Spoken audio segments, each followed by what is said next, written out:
Hello students, welcome to Biomentors classes online. Today we are going to discuss the next topic in our chapter work, energy and power. हमारा portion चल रहा है circular motion वाला और circular motion के अंदर में बेटा आज हम लोग यहाँ पर जो छोटे छोटे से टॉपिक्स हैं उनको बेटा यहाँ पर आज खत्म करने की कोशिश करेंगे। उनमें सबसे पहला एक टॉपिक है वो है बेटा आपका रेडियस ऑफ कर्वेचर। क्या है? Radius of curvature. ठीक है, रेडियस ऑफ कर्वेचर ये हमारा आज का टॉपिक है, रेडियस ऑफ कर्वेचर। अब इसको समझते हैं जरा कैसे। देखो, मान के चलो आपका एक पार्टिकल जो है वो सर्कुलर पाथ में चल रहा है, इसकी रेडियस r है और ये समय यहां पर कांस्टेंट स्पीड v से चल रहा है। ठीक है, तो इसके लिए जो सेंट्रीपिटल एक्सेलरेशन होता है वो होता है v²/r।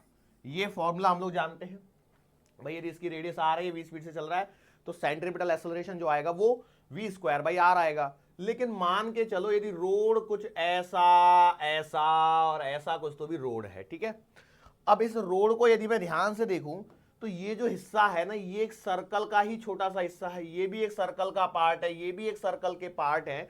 तो इस केस में यदि मुझसे यहां पर ऐसे सिचुएशन में यदि सेंट्रीपिटल एक्सेलरेशन पूछ लिया जाए तो मेरे को थोड़ी सी परेशानी हो जाती है। परेशानी क्या हो जाती है कि इन केस में रेडियस ऑफ कर्वेचर कुछ अलग आती है, क्योंकि ये पूरा सर्कल नहीं है। यदि मैं यहां पर ध्यान से देखूं तो ये एक सर्कल बनेगा और यहां पर यदि सर्कल बनाने जाऊंगा तो ये कुछ बड़ा सर्कल बनेगा और यहां पर तो शायद और बड़ा सर्कल बनेगा।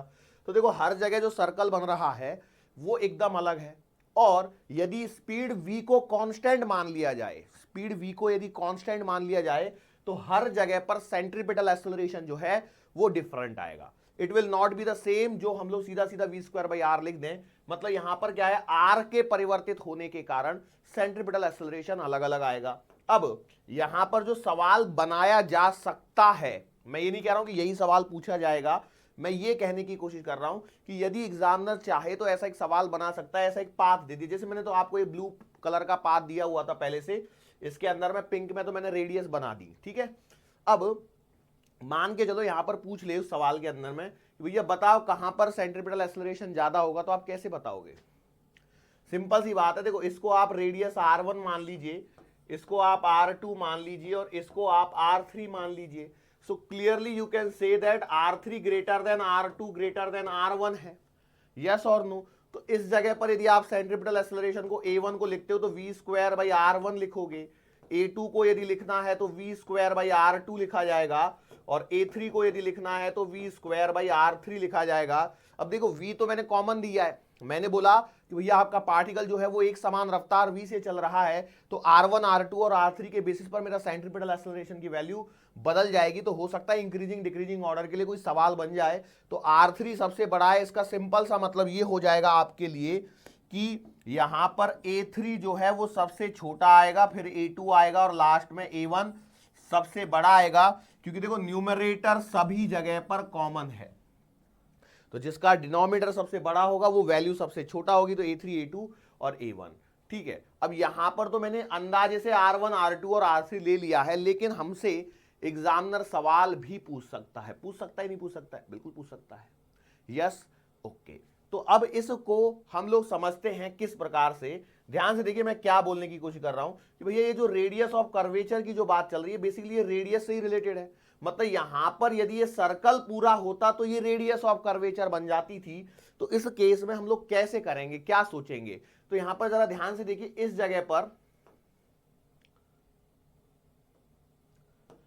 जगह पर यदि मैं वेलोसिटी की बात करता हूं तो क्या इस डायरेक्शन में वेलोसिटी होगी?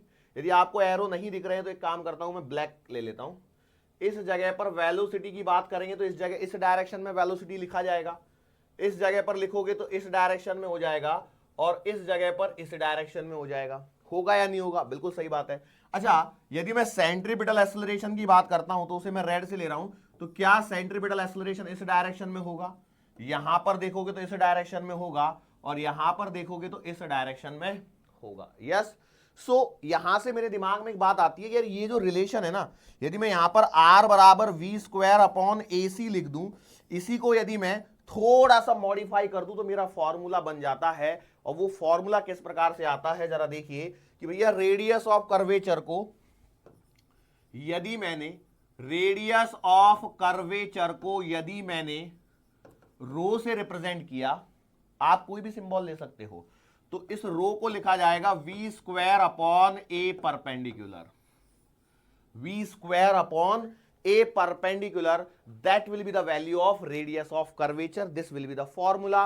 यदि ये फॉर्मूला आपने लगाना सीख लिया, काम खत्म। ठीक है, अब इस पे जो रिलेटेड सवाल होते हैं, वो आपके जो सवाल बनते हैं वो बनते हैं आपके प्रोजेक्टाइल मोशन से रिलेटेड। कौन से रिलेटेड बनते हैं बेटा? प्रोजेक्टाइल मोशन के सवाल यहां पर पढ़ने को मिलते हैं। अब ये प्रोजेक्टाइल मोशन के सवाल कैसे बनते हैं, सिंपल सी बात मैं बताता हूं आपको। देखिए कि क्वेश्चन है, आपके पास में एक पार्टिकल है जिसकी इनिशियल वेलोसिटी है u, इसे मैंने थीटा एंगल पे प्रोजेक्टाइल कर दिया। तो जब इसे प्रोजेक्टाइल करवाया गया है तो ये कैसे जाएगा? तो आप बोलोगे सर जी ये इस प्रकार से जाएगा, यस और नो? मैं बोला सही बात है। क्या इस जगह पर हाइट आएगी, मैक्सिमम हाइट एच मैक्स लिखा जाएगा? मैंने बोला सही बात है। अच्छा, इस एच मैक्स का फॉर्मूला यदि मैं आपसे पूछता हूं तो आप लिखोगे you square sine square theta upon 2g, yes और नो? अब यहां पर कई स्टूडेंट्स के मन में गलतफहमी होती है कि भैया ये जो एच मैक्सिमम निकल के आ रहा है कि यही रेडियस ऑफ कर्वेचर हो जाएगा। एक काम करता हूं, इतना बड़ा कहां लिख रहा हूं, यही रेडियस ऑफ कर्वेचर आएगा, ऐसा बहुत सारे स्टूडेंट के मन में गलतफहमी होती है। तो इस गलतफहमी को पहले तो दूर कर लीजिए कि भैया यहां पर जो रेडियस ऑफ कर्वेचर है वो you square sine square theta upon 2g नहीं होगी, it is the maximum height covered by the particle, जिसका फॉर्मूला आप लोगों को आता है। तो यहां पर रेडियस ऑफ कर्वेचर क्या होगी? तो भैया सिंपल सी बात है, इस जगह पर यदि आप देखते हो तो बताओ वेलोसिटी क्या रहेगी? तो भैया इस जगह पर वेलोसिटी आपकी रहेगी u cos थीटा। क्यों? क्योंकि भैया यहां पर आपका horizontal component of velocity u cos theta और ये आपका u sin थीटा, और आप जानते हो कि at maximum height horizontal component of velocity does not change, तो it will always remain u cos theta. और इस जगह पर यदि एक्सेलरेशन की बात करते हो तो यहां पर एक्सेलरेशन है सिर्फ और सिर्फ ग्रेविटी के कारण, तो बस इस चीज को यहां पर लगा दीजिए। तो भैया आपका जो रेडियस ऑफ कर्वेचर लिखी जाएगी वो लिखी जाएगी, फॉर्मूला क्या बताया मैंने फॉर्मूला आपको बताया v square upon a perpendicular, तो आपको लिखना है u cos थीटा का स्क्वायर अपॉन ए परपेंडिकुलर, मतलब आएगा g। मतलब क्या इस जगह पर आप रेडियस ऑफ कर्वेचर का जो फॉर्मूला निकल के आ रहा है वो लिख पाएंगे? अब ये सवाल के फॉर्म में जाएगा, मतलब मैं कैसे बोलूंगा, सवाल समझ लीजिए कैसे सवाल बनेगा। सवाल बनेगा कि भैया मैंने क्या किया, क्वेश्चन अ पार्टिकल, देखो सवाल ऐसा बनेगा, a particle is thrown at an speed of 20 metre पर second from the ground making an angle of 37 degree with ground. ठीक है, ग्राउंड से 37 डिग्री का एंगल बनाते हुए मैंने एक पार्टिकल को फेंका है। Find radius of curvature eight highest point. ठीक है, ये ऐसे सवाल होता है ये, हालांकि इसके अलावा और कहीं पर भी पूछ सकता है, ऐसा नहीं कि किसी ने बना कर दिया है, बट यस आपको ये चीज पता होना जरूरी है। तो हाईएस्ट पॉइंट, तो अब इसमें क्या होता है, जिस बच्चे को ये रेडियस ऑफ कर्वेचर का कॉन्सेप्ट पता है वो तो सवाल को सही करके आता है, लेकिन जिनको नहीं पता होता है तो उनके दिमाग में आता है अच्छा हाईएस्ट पॉइंट पे रेडियस, तो उनको ये लगता है कि सर जी यदि ये पार्टिकल को ऐसे थ्रो किया है तो ये यहां पर उनके दिमाग में क्या चल रहा होता है कि भैया ये तो सर्कल का हिस्सा है, मतलब यही वो निकाल आते हैं, एच मैक्सिमम निकाल के आ जाते हैं, जो गलत होता है, जो नहीं करना है आपको।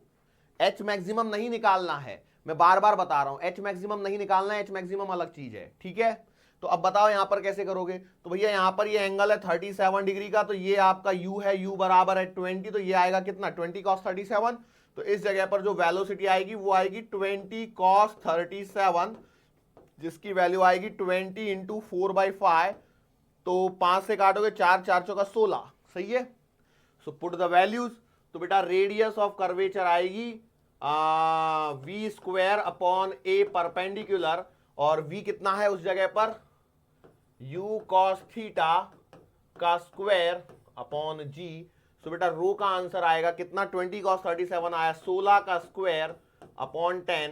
सो रो का आंसर आएगा कितना, 256 डिवाइडेड बाई 10, मतलब आ जाएगा 25.6 मीटर।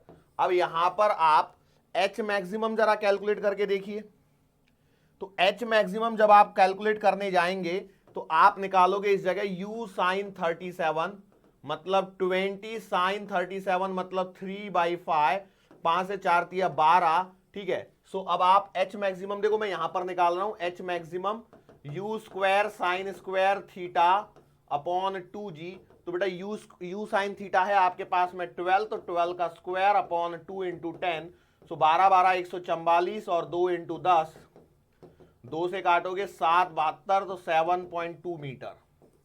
सो दोनों में डिफरेंस देख लीजिए, ये फर्क हो जाता है। कैलकुलेशंस को आप एक बार क्रॉस चेक कर लेना, मैंने फॉर्मूले सही लिखे हुए, u square sine square theta upon 2g, और ये रो बराबर v square upon a perpendicular. ये तो है बेटा सबसे बेसिक सवाल जो हाईएस्ट पॉइंट के लिए पूछा जाता है। उसके अलावा एक और सवाल पूछा जाता है at the point of projection. कहां पर पूछा जाता है, at the point of projection. इस वाले सवाल को भी आप थोड़ा सा ध्यान देके करना, बाकी कुछ नहीं है। रेडियस ऑफ कर्वेचर इतना सा ही छोटा सा टॉपिक है, यहीं पे खत्म हो जाता है। सो हम लोग लिखेंगे radius of curvature at point of projection, at point of projection. अब बेसिक सी बात मैं बताऊं, यही इस टॉपिक को कई लोग, मतलब बहुत सारे बुक्स के अंदर में आपको ये सेम टॉपिक प्रोजेक्टाइल मोशन के अंदर में ही दिया होता है, लेकिन परेशानी क्या होती है कि भैया आपको ये सेंट्रीपिटल फोर्स वगैरह, सेंट्रीपिटल एक्सेलरेशन वगैरह कुछ मालूम नहीं होता है, और ये फॉर्मूला आता कहां से, तो सेंट्रीपिटल एक्सेलरेशन से आता है। तो इसलिए सर्कुलर मोशन के अंदर में ज्यादा अच्छे से पता लगता है जब तक सर्कुलर मोशन पढ़ चुके होते हो तो। ठीक है, श्योर, ओके। सो भैया कैसे करेंगे जरा ध्यान से देखना। मैंने यहां पर ये आपका ग्राउंड बना दिया, ग्राउंड के बाद में मैंने यहां पर इसको u वेलोसिटी से एट एन एंगल थीटा पे मेरे को इसको प्रोजेक्टाइल करना है। ये आपका प्रोजेक्टाइल का पाथ बना दिया। अब देखिए मैं कहानी चाहता हूं at the point of projection. तो देखो आपको करना क्या है, आपको बोला गया है कि रो का मतलब है बेटा v square upon a perpendicular. मतलब हमेशा ये बात ध्यान रखना है कि आपको v का कंपोनेंट नहीं लेना है, आपको a का कंपोनेंट लेना है, एक्सेलरेशन। तो इस जगह पर यदि आप देखोगे तो इस पार्टिकल पर एक्सेलरेशन है, एकमात्र एक्सेलरेशन ग्रेविटी के कारण।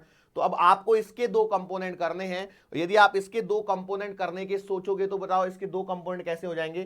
तो बेटा एक कंपोनेंट आएगा इस डायरेक्शन में और एक कंपोनेंट आएगा इस डायरेक्शन में, सही बात है। मतलब एक तो इसके मोशन के अलोंग हो जाएगा और एक इसके मोशन के अलोंग हो जाएगा।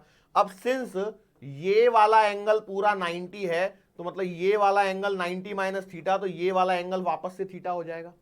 एंगल को ध्यान से पकड़िए, यदि ये वाला थीटा एंगल यहां लग जाएगा तो इसका मतलब ये वाला कंपोनेंट आएगा जी कॉस थीटा और ये वाला कंपोनेंट आएगा जी साइन थीटा। क्या ये बात सही है?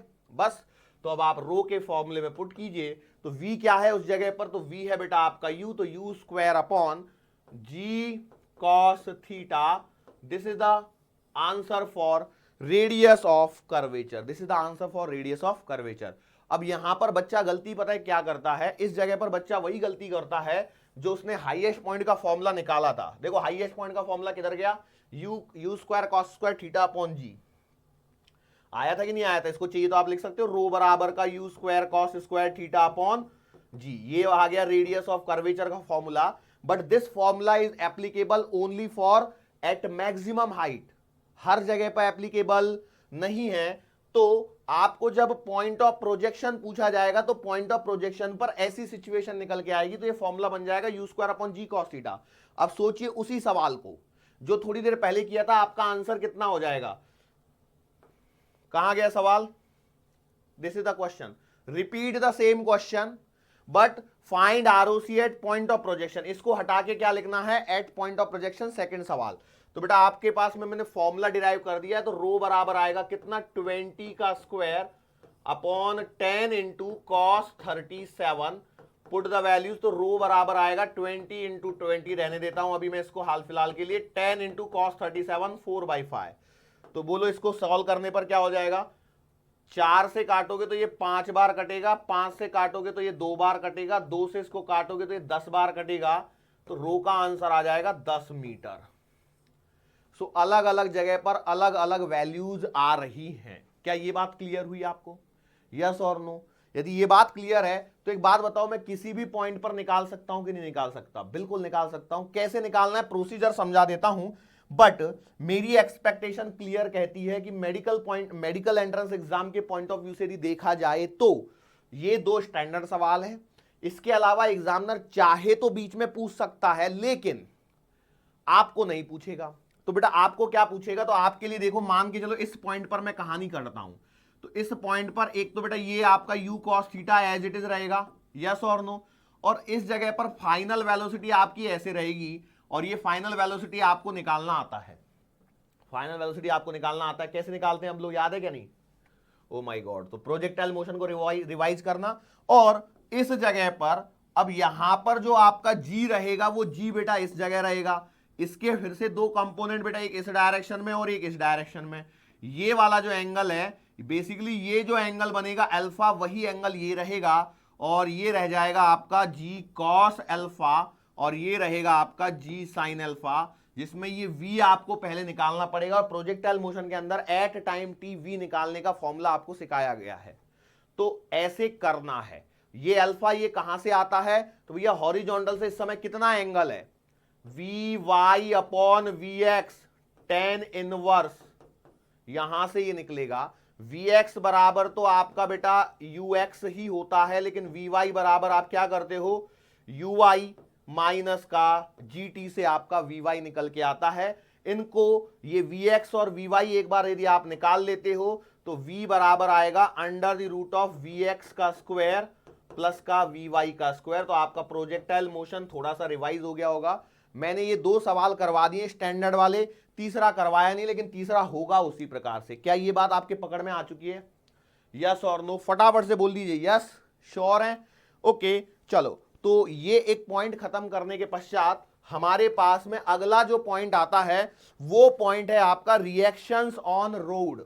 क्या है? रिएक्शन ऑन रोड, या हम लोग ऐसे लिख सकते हैं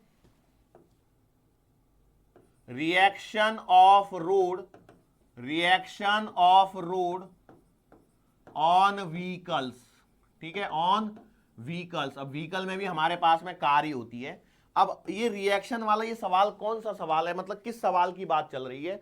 तो बेटा आपको मैं बता दूं, जब कभी भी आप सड़क पर ट्रेवल करते हो तो आपको मोस्टली तो सड़क सीधी मिलती है, लेकिन यदि गांव साइड में जाओगे तो आपने देखा होगा ऐसे सड़क चलती है, फिर ऐसे भी चलती है। मतलब कई जगह पर आपको ये सीधी चलती हुई सड़क ऐसे चली जाती है, फिर ऐसे ब्रिज आ जाते हैं वगैरह वगैरह, ऐसे सब ऐसी सड़क होती है नहीं होती है? इस पर आपकी कार ऐसे ऐसे चल रही होती है, यस और नो?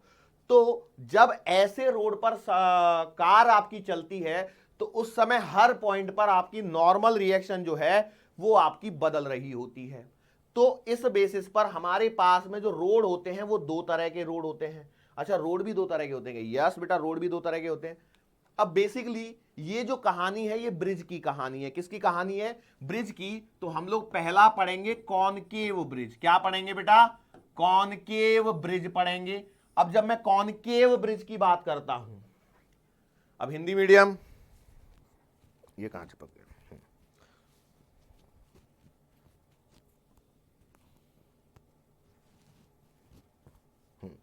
तो उत्तल अवतल वाला जो कॉन्सेप्ट है मैं आपके सामने बता देता हूं, क्योंकि देखो हिंदी में मेरे को भी मैं भूल जाता हूं बार बार, उत्तल कौन सा होता है अवतल कौन सा होता है।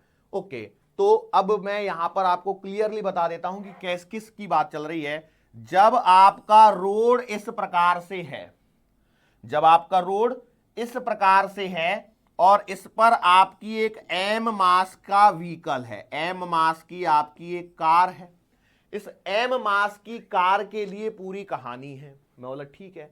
अब देखो ये जो रोड है इसके लिए ये रोड सर्कल का ही एक छोटा सा हिस्सा है, तो मैंने माना इसका सेंटर कहीं यहां पर है।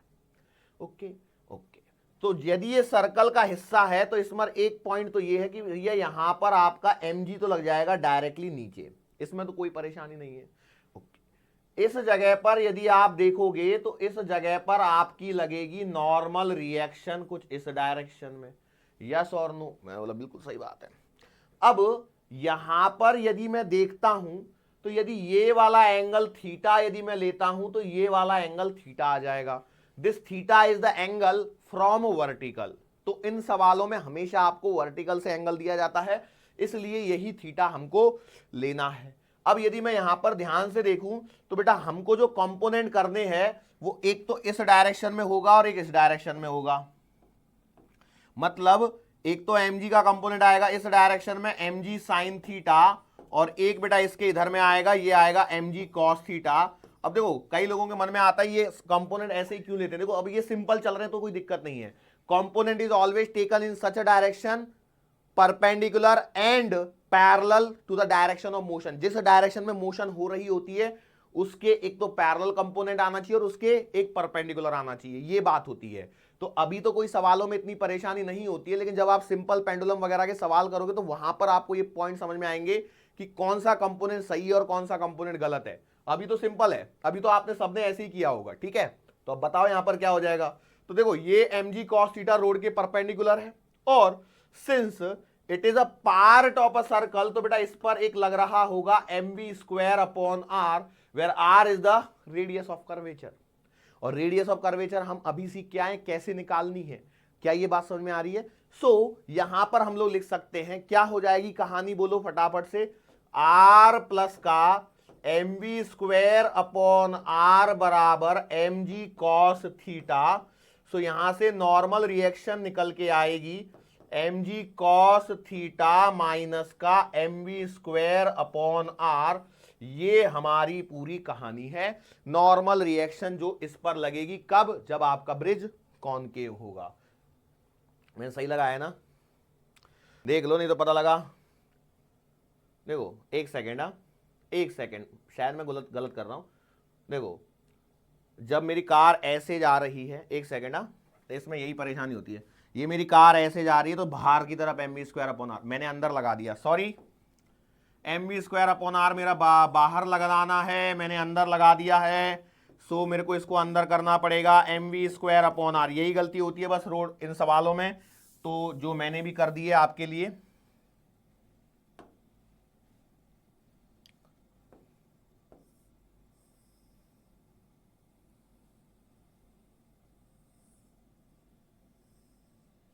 ठीक है, हाँ। तो हमारे पास में क्या आएगा, आर बराबर आएगा सीधा, ये तो सीधा सीधा आ गया एम जी कॉस थीटा और प्लस का M we square upon r. ठीक है, ये सीधा सीधा आ गया। आर बराबर एम जी कॉस थीटा प्लस का M we square upon r will be the normal reaction, जो आपको डायरेक्टली याद रखनी है कॉनकेव ब्रिज के लिए। लेकिन यही यदि आपके पास में ऐसी सिचुएशन हो जाए,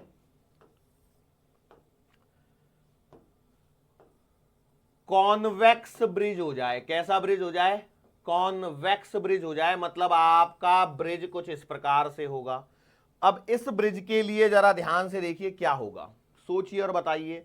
तो भैया देखो ये आपकी एम मास की जो व्हीकल है वो तो एज इट इज है, इसमें तो कोई परेशानी नहीं है। अच्छा यदि ये एम मास का व्हीकल है तो भैया जी आपका m g always in downward direction, इसमें कोई परेशानी नहीं है। अच्छा यहां पर यदि आप देखोगे तो इसका सेंटर कहीं तो भी यहां पर बन रहा होगा,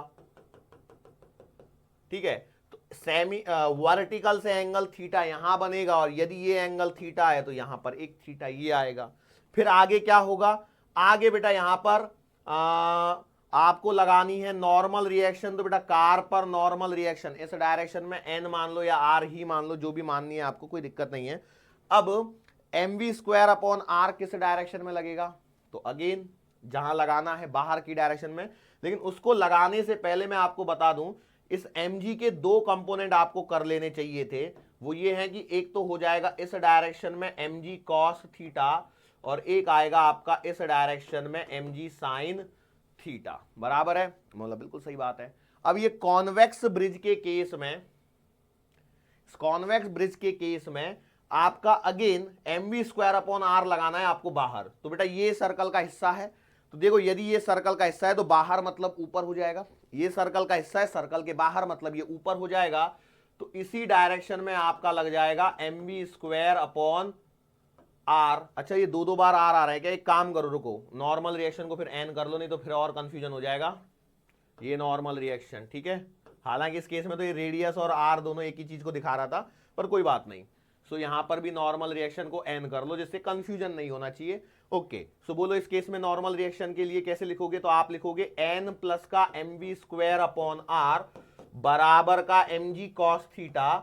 सो यहां से देखो नॉर्मल रिएक्शन आएगी एम जी कॉस थीटा और माइनस का M we square upon R. मैं उम्मीद करता हूं कि ये वाला फॉर्मूला आपको याद रह जाएगा, एम जी कॉस थीटा माइनस का M we square upon r. ये कब आया? जब कॉन्वेक्स ब्रिज है। कॉनकेव ब्रिज है तो m ji cos theta plus m we square upon r. तो अब यहां से आप देख के बता सकते हैं कौन सी किस सिचुएशन में नॉर्मल रिएक्शन ज्यादा लग रही है। तो भैया जब आपका कॉनकेव ब्रिज आ रहा है तब आपकी नॉर्मल रिएक्शन ज्यादा आ रही है।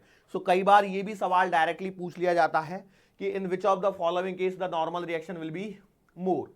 तो कॉनकेव ब्रिज की कॉन्वेक्स ब्रिज, तो कॉनकेव ब्रिज में ज्यादा है क्योंकि एम जी कॉस थीटा में plus m we square upon r कर रहे हो, और इस केस में एम जी कॉस थीटा में m we square upon r को सब्ट्रैक्ट कर रहे हो। That is the difference, that is the difference है जो आपको यहां पर पकड़ में आना चाहिए। ठीक है, इसके अलावा हमारे पास में एक पॉइंट और रह जाता है जिसको हम लोगों को यहां पर फिनिश करना है। बेसिकली एक सवाल ही है, नथिंग एल्स।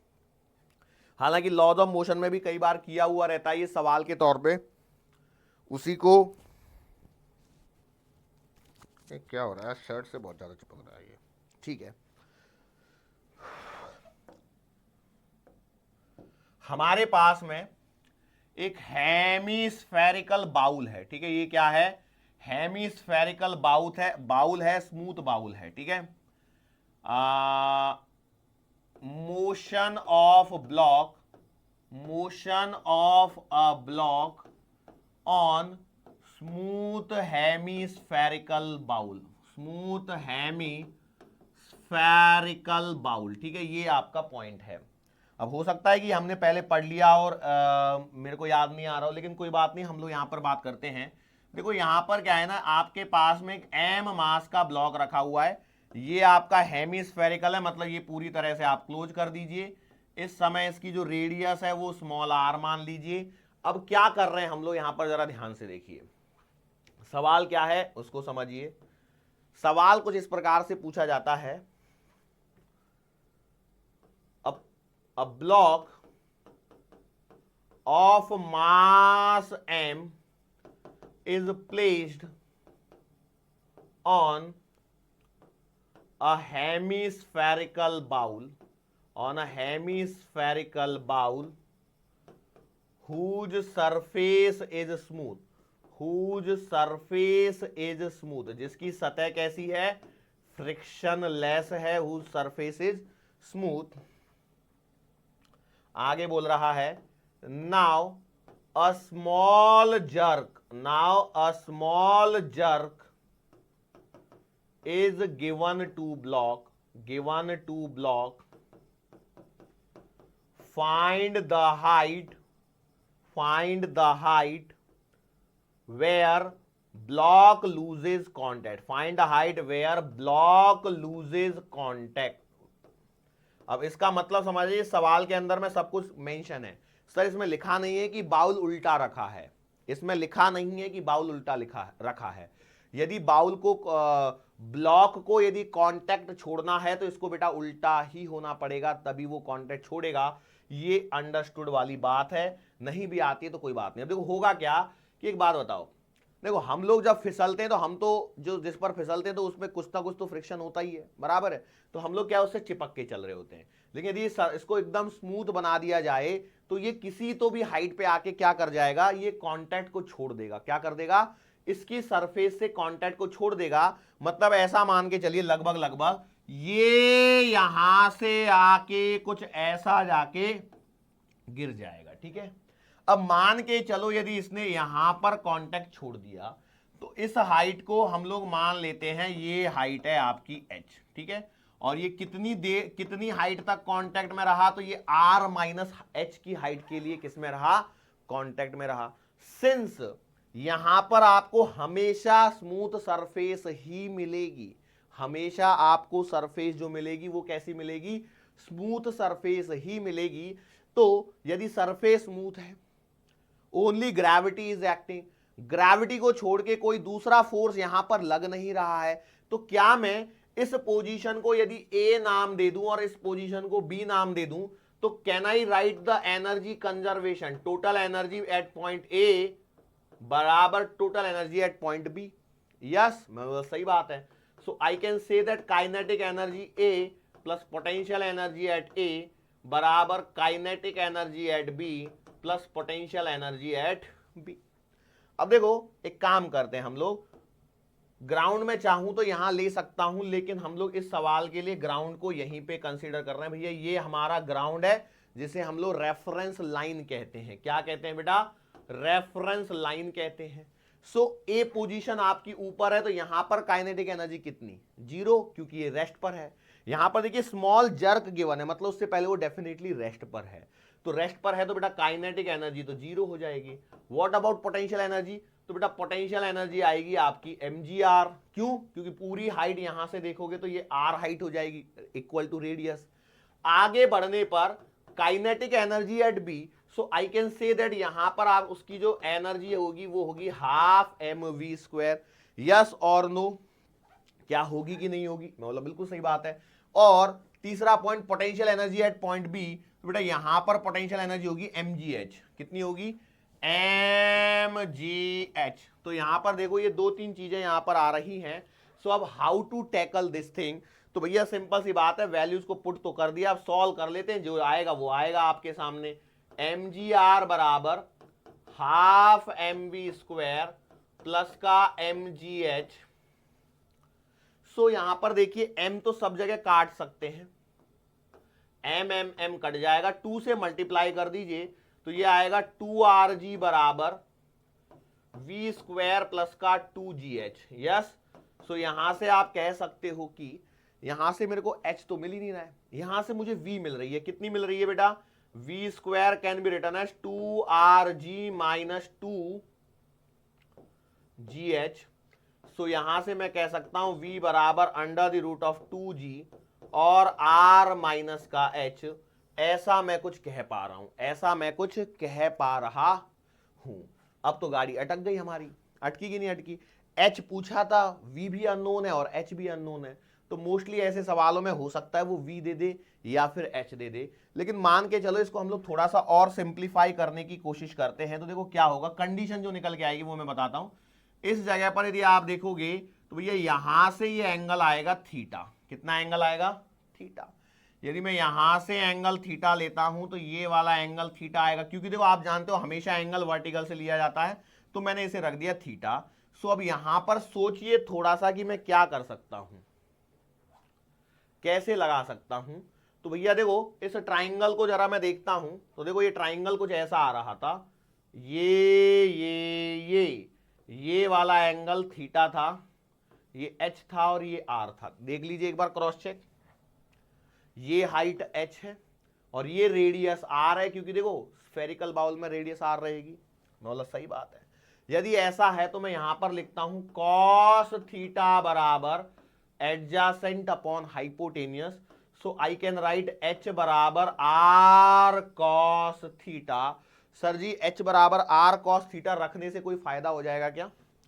चलो देखते हैं यहां पर पुट करके। पुट करने से मेरे पास में परेशानी बढ़ रही है या खत्म हो रही है? तो देखते हैं बेटा। तो हमारे पास में अभी फॉर्मूला है v बराबर under the root of 2g r minus का h, और एक फॉर्मूला बन रहा है h बराबर r cos theta. So v बराबर आएगा under the root of 2g r minus r cos theta.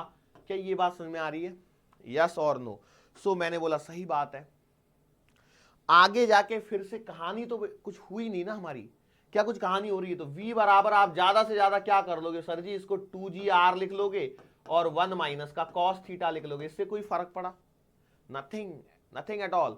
कोई फायदा ही नहीं हो रहा है, तो ऐसी चीज को करके मतलब क्या है? बोलो, कुछ मतलब है? So then what to do? क्या किया जा सकता है?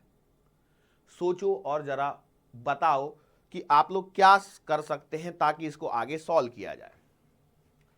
हमने बोला यहां तो कुछ कहानी समझ में नहीं आ रही कि भैया सर जी की इस तरह से सॉल्व करें या उस तरह से सॉल्व करें, मतलब कोई चांस ही नहीं दिख रहा है। तो मैं बोला थोड़ा सा और सोचने की कोशिश कीजिए कि हो क्या रहा है एग्जैक्टली। देखो,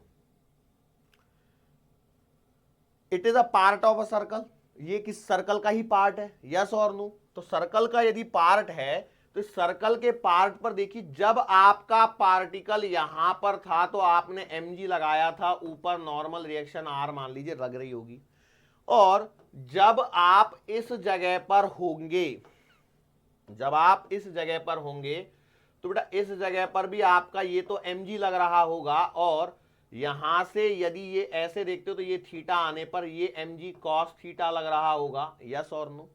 और ऊपर की डायरेक्शन में नॉर्मल रिएक्शन लग रही होगी, और बाहर की तरफ ही आपका mv स्क्वायर अपॉन r भी तो लग रहा होगा, या r को ऐसे मान लीजिए, नॉर्मल रिएक्शन को n ले लीजिए, इसको r जो भी लेना है किसी भी तरह से ले सकते हैं, स्मॉल r इज हमारी रेडियस है अभी।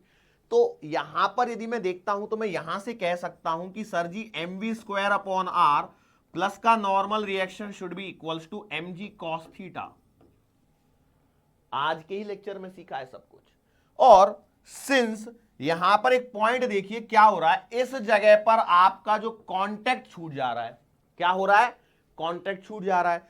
तो जहां पर कांटेक्ट लॉस होगा, जिस जगह पर कांटेक्ट छूट जाएगा, मतलब आप ग्राउंड के कांटेक्ट में नहीं हो, और यदि ग्राउंड के कांटेक्ट में नहीं हो इसका मतलब क्या हो जाएगा, नॉर्मल रिएक्शन जीरो हो जाएगी। नॉर्मल रिएक्शन क्या हो जाएगी, जीरो। और यदि नॉर्मल रिएक्शन जीरो हो जाएगी तो इसको उड़ा दीजिए, तो बेटा आपके पास में ये सॉल्व करने के लिए बचेगा mv स्क्वायर अपॉन r बराबर mg cos थीटा। सो यहां से देखिए क्या हो जाएगा, m से m कट जाएगा, तो v स्क्वायर बराबर आर जी कॉस थीटा आ जाएगा। बोलो आया कि नहीं आया। बोले सर अब तो हो गया काम। कैसे काम हो गया, देखो बेटा v स्क्वायर बराबर आर जी कॉस थीटा आ रहा है, तो यहां से जरा देखिए v स्क्वायर बराबर क्या में से अंडर द रूट की जगह 2g r माइनस एच नहीं लिख सकता, बिल्कुल लिख सकता हूं। और यदि लिख सकता हूं तो बस आपका काम खत्म। कैसे, यहां से आप लिखोगे 2g r माइनस का h बराबर R G cos theta, yes और नो। सर जी इसका फिर से अटका दिया आपने, तो मतलब कैसे, सर जी देखो g से तो g कट गया, यहां पर आ रहा है 2r माइनस का 2h बराबर r कॉस थीटा। मतलब सही बात है, आ तो ऐसे ही रहा है, लेकिन यहां पर देखिए क्या मैं r कॉस थीटा को h नहीं लिख सकता, लिख सकता हूं, लिख सकता। तो आपने बोला सही लिख सकते हैं, और यदि लिख सकते हैं तो आप यहां पर लगा दीजिए क्या, 2r माइनस का 2h बराबर h, तो ये हो जाएगा यहां पर 2r बराबर का 3h। सो h बराबर यहां से आएगा कितना बेटा, 2/3r। That's the standard result. सीधा सीधा आपको याद रखना है। क्या ये बात समझ में आ रही है।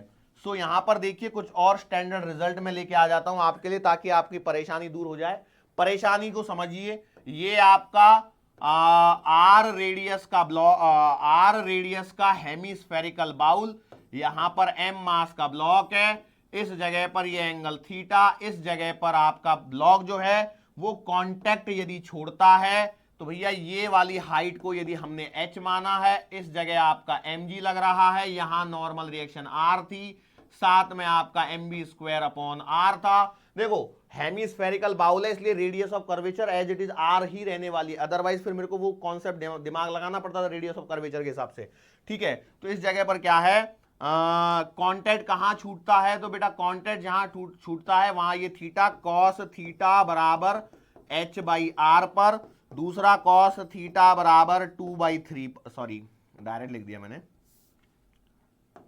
h/r बराबर 2/3 पर।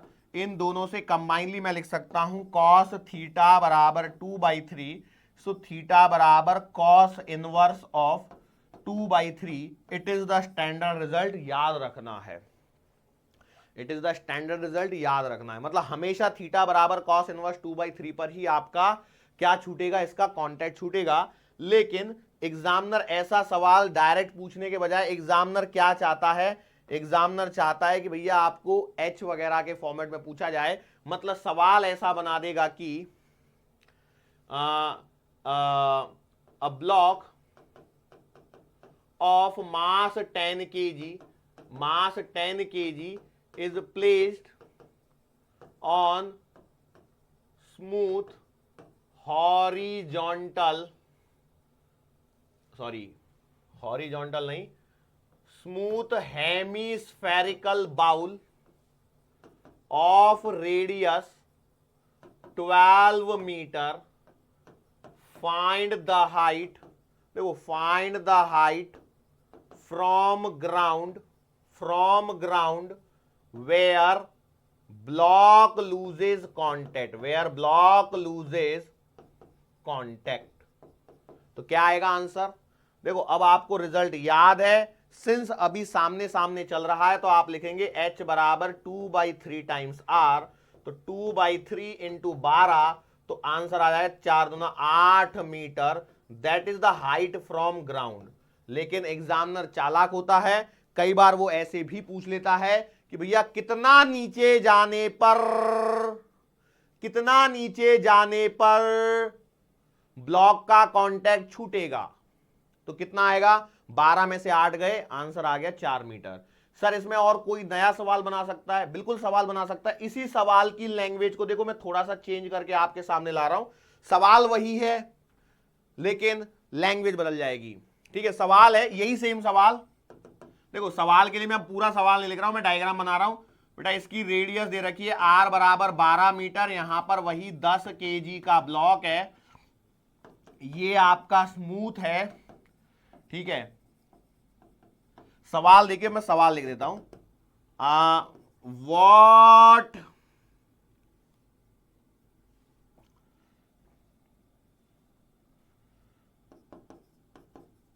what is the amount of potential energy decrease? ऐसे नहीं, लैंग्वेज नहीं बन रही है।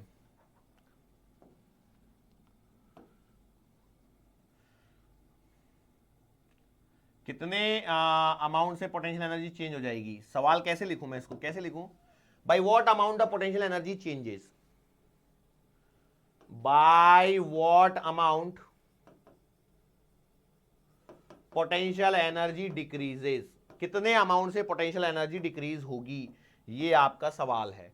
तो भैया सिंपल सी बात है, इस जगह पर यदि आप पोटेंशियल एनर्जी लिखोगे तो इस जगह पर पोटेंशियल एनर्जी आएगी mg और h, तो 1200 जूल। और कहां पर कांटेक्ट छूटेगा? अभी मैंने सवाल में निकाला है कि नीचे से 8 मीटर मतलब ऊपर से 4 मीटर, तो बेटा इस जगह पर यदि आप पोटेंशियल एनर्जी की बात करोगे, इस जगह पर potential energy at point B आएगी 10 इंटू 10 इंटू 8, तो आंसर कितना आएगा? 800। तो बेटा डिक्रीज कितने का आया? डिक्रीमेंट आएगा कितने का? 1200 माइनस का 800, मतलब आंसर आ गया 400 जूल। 400 जूल का आंसर आ गया, 400 जूल से चेंज हो जाएगी। अच्छा ये 400 जूल कहां जा रही होगी आप बताएं? Where will it go? It will convert into kinetic energy, क्योंकि सरफेस स्मूथ है।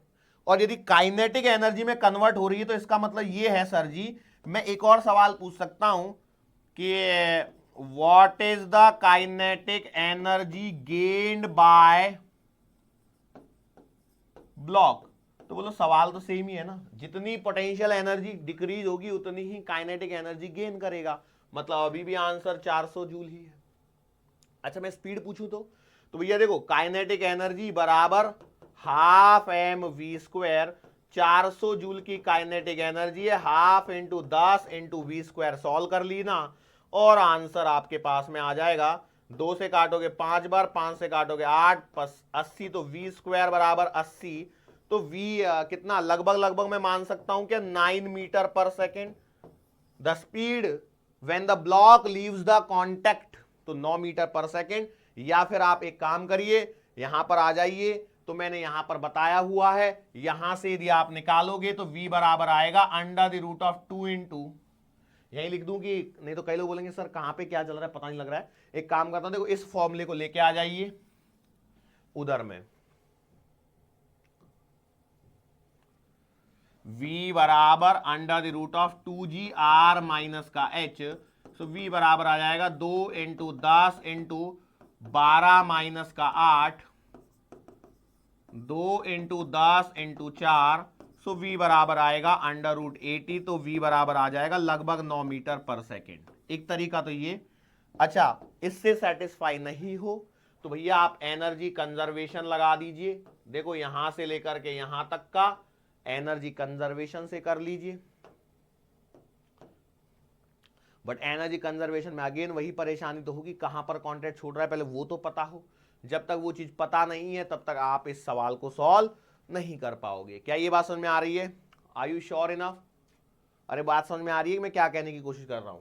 क्योंकि यहां पर आपको ये थीटा नहीं पता है तो परेशानी हो जाएगी, लेकिन यहां पर आपको फिर ये रिजल्ट याद होना चाहिए, कॉस थीटा बराबर 2/3 होता है।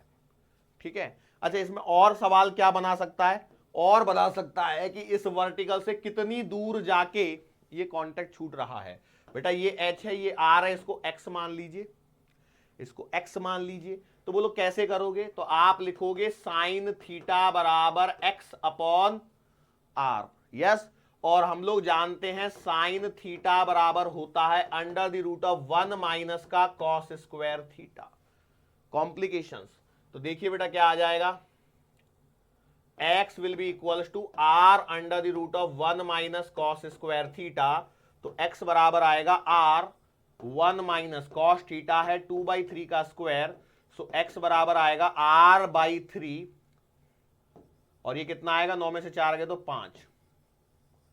ये एक और सवाल हो गया। These are nothing but the questions, पूछे नहीं गए आज तक कभी, बट मैंने करवा दिए, साथ साथ में फ्लो चल रहा था। वैसे भी मैं नया टॉपिक स्टार्ट कर नहीं सकता था, तो मैंने सोचा चलो इस पे रिलेटेड सवाल ही कर लेते हैं। ठीक है, सो आज के लिए तो बेटा यहां पे रुकेंगे, लेकिन रुकने से पहले एक बार क्विक रिवीजन कर लेते हैं फटाफट फटाफट। ओके, आज का टॉपिक था radius of curvature. Radius of curvature का क्या है? तो बेटा कर्व की जो रेडियस होती है, एग्जैक्टली हर जगह तो सर्कल नहीं होता है, लेकिन वो सर्कल का एक हिस्सा होता है। जब सर्कल होता है वहां तो मैं सीधा सीधा बात कर सकता हूं, भैया ये रेडियस दी हुई है, तो यहां से हम लोग सेंट्रीपिटल एक्सेलरेशन से इसको रिलेट करते हैं। और हम लोग जो सेंट्रीपिटल एक्सेलरेशन से जब रिलेट करते हैं तो रेडियस ऑफ कर्वेचर का फॉर्मूला लिखते हैं रो बराबर v² upon a perpendicular. v क्या है? Instantaneous speed upon a perpendicular, perpendicular direction में जो भी एक्सेलरेशन होगा। अब वो ग्रेविटी है क्या है वो डिपेंड करेगा। इसके सवाल बनते हैं प्रोजेक्टाइल मोशन से रिलेट करते हुए। इसमें दो टाइप के सवाल बनते हैं, एक होता है मैक्सिमम हाइट पे और एक होता है at the point of projection पे। अच्छा, यहां पर एक पॉइंट की एच मैक्सिमम और रेडियस ऑफ कर्वेचर सेम नहीं है, सेम नहीं है, सेम नहीं है। ये मिस कॉन्सेप्ट होता है कई लोगों के दिमाग में, रेडियस ऑफ कर्वेचर और एच मैक्सिमम को सेम कर लेते हैं, जो नहीं होता है। एच मैक्सिमम आपका u² sin square theta upon 2g आता है, और मैक्सिमम हाइट पर रेडियस ऑफ कर्वेचर आती है u² cos square theta upon g। Similar way में मैंने एक सवाल करवाया, हाईएस्ट पॉइंट के लिए निकाला, तो देखो मैंने रेडियस ऑफ कर्वेचर निकाल के बताई और मैक्सिमम हाइट निकाल के बनाई, दोनों का आंसर अलग अलग आ रहा है। फिर radius of curvature at the point of projection, तो बेटा यहां पर आपका स्पीड u है और इसके परपेंडिकुलर डायरेक्शन में जो एक्सेलरेशन आएगा वो g cos थीटा आएगा। तो आप यहां पर रेडियस ऑफ कर्वेचर सीधा सीधा लिखोगे u² upon g cos theta. फिर ये तो हो गया, दे आर द स्टैंडर्ड सवाल। लेकिन उसके अलावा यदि पूछे किसी t समय पर रेडियस ऑफ कर्वेचर क्या होगी, तो बेटा t समय पर निकालने के लिए आपको v निकालना है, और बेटा यहां पर ये g cos अल्फा आएगा, ये थीटा मत लेना एज इट इज, नहीं तो पता लगा यहां पे थीटा ले लिया। तो इसके लिए v निकालना पड़ेगा, और v कैसे निकालोगे? तो बेटा v बराबर आएगा √vx² प्लस vy²। vx तो बेटा आपका ux ही होगा, मतलब u cos थीटा, लेकिन vy को आप uy माइनस gt से निकालोगे, और ये जो अल्फा आएगा ये अल्फा बराबर आपका tan inverse vy upon vx से अल्फा निकल के आएगा, सारी वैल्यूज को पुट करके v निकल जाएगा। So v² upon g cos alpha करने पर radius of curvature at time t निकल के आएगी। Now reaction of roads on vehicles, concave bridge का सवाल, कॉनकेव ब्रिज इस प्रकार का सवाल, इसमें नॉर्मल रिएक्शन कितनी आएगी? तो भैया mg cos थीटा प्लस का mv² अपॉन r बराबर r, नॉर्मल रिएक्शन, तो नॉर्मल रिएक्शन सीधी सीधी mg cos theta plus mv² upon r हो जाएगी। लेकिन यही यदि कॉन्वेक्स ब्रिज हो जाएगा तो नॉर्मल रिएक्शन आएगी mg cos थीटा माइनस का mv² अपॉन r। क्लियर है? आगे बढ़ते हैं हम लोग। तो motion of a block on smooth hemispherical hemisphere, इसका स्टैंडर्ड रिजल्ट आता है। जो रिजल्ट क्या आता है, एक तो वेलोसिटी के लिए आया v बराबर √2g r माइनस का h, तो बेटा आपको पहले h पता होना चाहिए। इसके लिए ये सारी चीजें हम लोगों ने करी और लास्ट में फाइनली बता दिया कि भैया h बराबर 2/3 इन टाइम्स r पर आपका ब्लॉक जो है वो कांटेक्ट छोड़ेगा। दूसरा cos थीटा बराबर भी आपका कितना आएगा, किधर गया, कॉस थीटा बराबर भी आपका 2/3 आएगा, मतलब थीटा बराबर कॉस इनवर्स 2/3 रहेगा इस पोजीशन पे जहां पर आपका ब्लॉक स्मूथ हेमिस्फेरिकल बाउल से कांटेक्ट छोड़ेगा। आगे यदि हम लोग इस पे एक सवाल करवा दिए हैं, इसके अलावा मैंने यहां पर और क्या क्या सवाल बना सकता है उनकी एक लिस्ट बना दी कि भैया कि कितने पोटेंशियल एनर्जी डिक्रीज हो जाएगी, तो भैया 400 जूल से पोटेंशियल एनर्जी डिक्रीज हो जाएगी। यहां पर शुरुआत में 1200 है, लेकिन ये 8 मीटर की हाइट पर रहेगा तो इस जगह इसकी पोटेंशियल एनर्जी 800 जूल है, तो कमी कितने की आ गई, 400 की। जितनी पोटेंशियल एनर्जी में कमी आई है उतनी ही काइनेटिक एनर्जी में गेन होगा, और काइनेटिक एनर्जी में जो गेन होगा वहां से मैं उसकी स्पीड बता सकता हूं, तो काइनेटिक एनर्जी बराबर हाफ एम वी स्क्वायर लगा के ये भी बता दिया मैंने। इसके अलावा मैंने एक और पॉइंट बताया कि भैया ऐसा भी तो हो सकता है कि इस वर्टिकल से कितनी दूर हॉरिजॉन्टल डिस्टेंस के लिए बात कर ले, तो थोड़ी सी कैलकुलेशन कठिन हो जाएगी, लेकिन सवाल हो सकता है। भैया देखो साइन थीटा बराबर एक्स अपॉन आर, क्यों, अपोजिट अपॉन हाइपोटेनियस, तो एक्स बराबर आएगा आर साइन थीटा। भैया देखो एक्स बराबर आएगा आपका आर साइन थीटा, ठीक है। तो साइन थीटा क्या होता है, साइन थीटा होता है under root of 1 minus cos square theta. Cos theta की वैल्यू 2/3, 2/3 का स्क्वायर किया तो 3 का स्क्वायर 9 माइनस 4 मतलब 5, और नीचे 3 का स्क्वायर उसको सीधा ले ले तो r/3 into root of 5। So that is the answer कि हॉरिजॉन्टल कितनी दूरी पर जाकर के ये गिरेगा, हॉरिजॉन्टल कितनी दूरी पर ये कांटेक्ट छोड़ेगा। दोनों सवाल मैंने यहां पर कवर कर लिए हैं। सो इसी के साथ में अपने आज के इस लेक्चर को हम लोग बेटा यहां पर खत्म करेंगे और आने वाले लेक्चर में फिर से मुलाकात करेंगे। सो आज के लिए बस इतना ही, मुलाकात होगी आने वाले अगले लेक्चर के दरमियान। सो तब तक के लिए